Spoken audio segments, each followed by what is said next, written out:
दोस्तों, OD limit क्या होती है? ओडी लिमिट यानी ओवरड्राफ्ट लिमिट। तो दोस्तों, ओडी लिमिट की आवश्यकता तब पड़ती है जब कोई भी व्यक्ति किसी भी व्यक्ति को उधार में सामान बेचता है और उसको उस बिजनेस को चलाने के लिए और पैसे की आवश्यकता होती है, क्योंकि यह निर्धारित होता है कि वह उधार में बेचे गए सामान की पेमेंट कुछ दिनों बाद प्राप्त की जाएगी। तो व्यक्ति उधार में सामान तो बेच देता है, परंतु उसे अपना अलग स्टॉक मंगाने के लिए भी पैसों की आवश्यकता पड़ती है। तो इसी पैसों की आवश्यकता के लिए वह बैंक के पास जाता है और अपनी लिमिट का निर्माण करवाता है। तो यहाँ पर जो लिमिट शब्द का प्रयोग हुआ है दोस्तों, उसका शब्द है ओडी लिमिट से ही। कई बैंकों में इसे सीसी लिमिट के नाम से भी जाना जाता है। सीसी यानी कैश क्रेडिट लिमिट।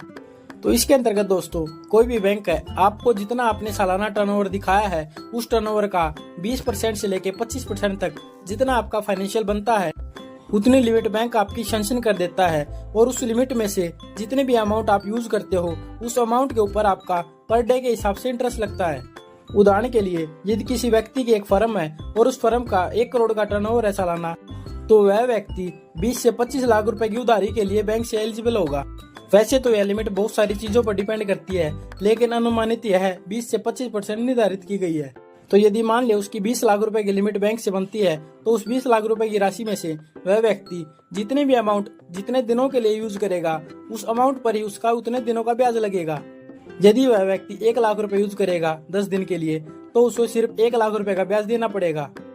और यदि वह व्यक्ति पूरे 20 लाख रुपए यूज करता है, तो उसे पूरे 20 लाख रुपए का ब्याज देना पड़ेगा।